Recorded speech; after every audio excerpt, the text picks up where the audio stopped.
Good morning. It's break time. How are you today? I always pray that at the moment that you will be encountered by this video, you may all be in good health, happy and safe. Today is August 9, 2021, and our good news is coming from Matthew chapter 17, verses 22 to 27. And it says, "As Jesus and his disciples were gathering in Galilee, Jesus said to them, 'The Son of Man is to be handed over to men, and they will kill him, and he will be raised on the third day.' And they were overwhelmed with grief. When they came to Capernaum, the collectors of the temple tax approached Peter and said, 'Does not your teacher pay the temple tax?' 'Yes,' he said. When he came into the house, before he had time to speak, Jesus asked him, 'What is your opinion, Simon? From whom do the kings of the earth take tolls or census tax? From their subjects or from foreigners?' When he said, 'From foreigners,' Jesus said to him, 'Then the subjects are exempt. But that we may not offend them, go to the sea, drop in a hook, and take the first fish that comes up. Open its mouth, and you will find a coin worth twice the temple tax. Give that to them for me and for you.'" Today is Monday of the 19th week in the ordinary time. And our good news today is, even at times of grief, strive not to offend, but instead let Jesus handle the situation. You know, I find today's good news puzzling, as while the first part talks about Jesus telling his disciples his heartbreaking but hope-filled fate in Jerusalem, everyone became overwhelmed with grief, it was quickly followed by a story about paying taxes. And in his conversation with Simon, Jesus told him to go to the sea, drop in a hook, and take the first fish that comes up. Open its mouth, and inside the mouth of the fish will be found a coin worth twice the temple tax. And Jesus instructed Simon Peter, to pay the tax for him and for Simon, so as not to offend the tax collectors. It's really puzzling. It was indeed, and also indeed very entertaining, to visualize how Jesus sourced the money to pay the tax due to him and of Simon. Imagine, from the mouth of the fish,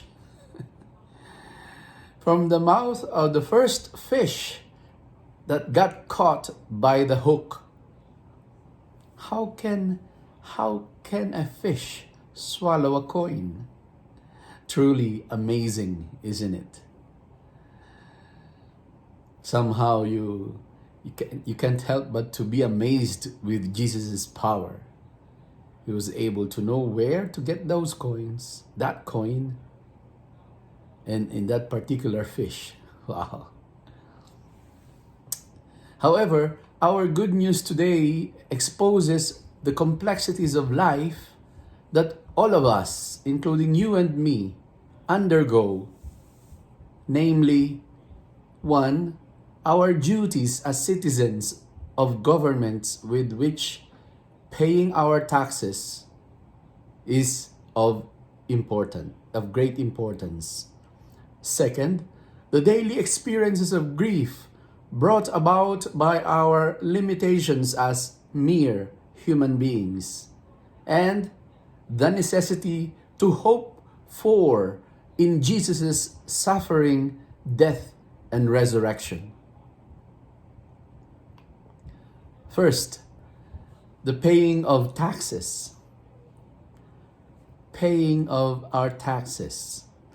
As citizens in a civilized society, we as Christians should never neglect to pay our taxes, as this supports the upkeep of the services for development, peace, and order of the society that we all live in.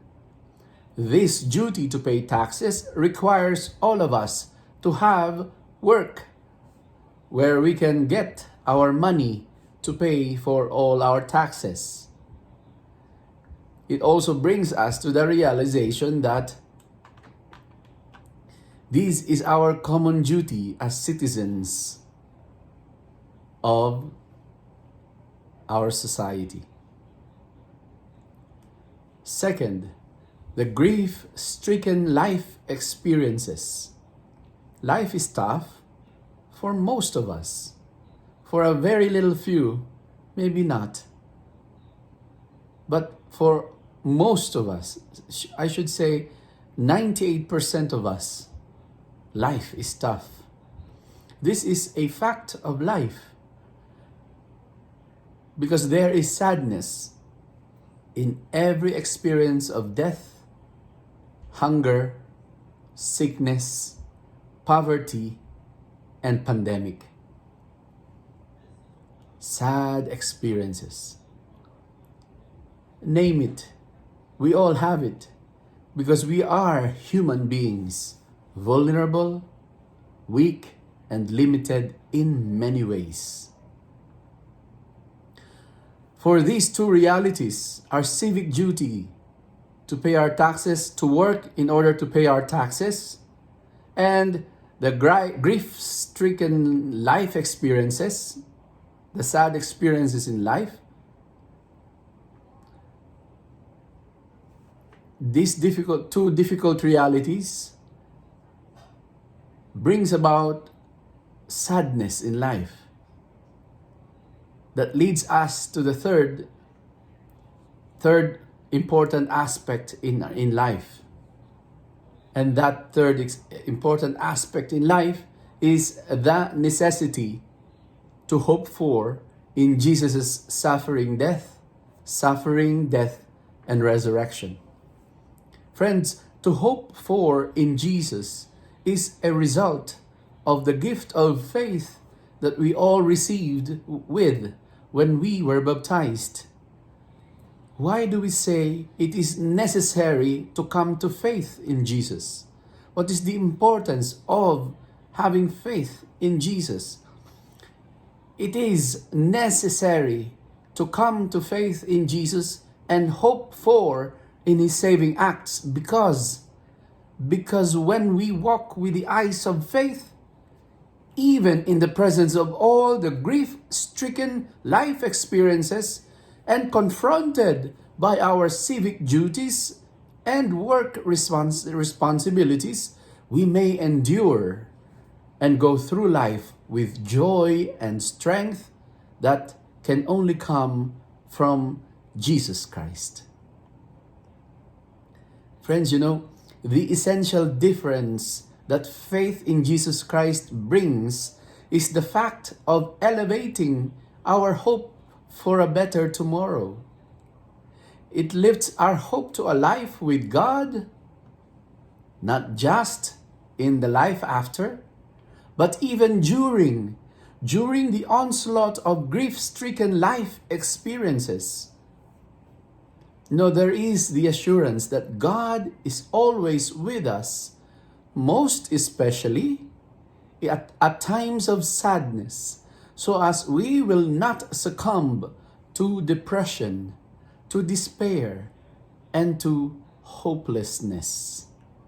Instead, there will be a surreal experience of joy, of even undergoing the sufferings of life with the comforting presence of God in spirit and in truth. That's what faith does to us. So my friends, life is tough, yes, but with the light of faith that comes from Jesus Christ, life, though tough, can also bring joy. In this time of recurring pandemic, and with all its limiting effects, it is really tough for most of us, especially to those who have experienced death of a loved one. But the hope that our faith in Jesus brings will never be extinguished. Rather, it shines brighter than sickness and death. Truly, God is with us. He suffers with us, and He will carry us through towards the life of greater joy, where life is free from sickness. Life is free from any pandemic, free even from death. So my friends, I invite you to come to faith in Jesus Christ. Brighten up your hope in Jesus, because in Jesus, who suffers, who freely and willingly endures suffering and death on the cross. Because only in Jesus that resurrection can be possible. Resurrected from this difficult, sad, grief-stricken life experiences. Pandemic is here. It is with us, but I firmly believe in faith, with greater hope in Jesus Christ, that will come to fade away, and we will remain victorious, joyful than ever, if we endure this pandemic with Jesus Christ. May the Lord bless us, protect us from all evil, and bring us to everlasting life. Amen. Peace.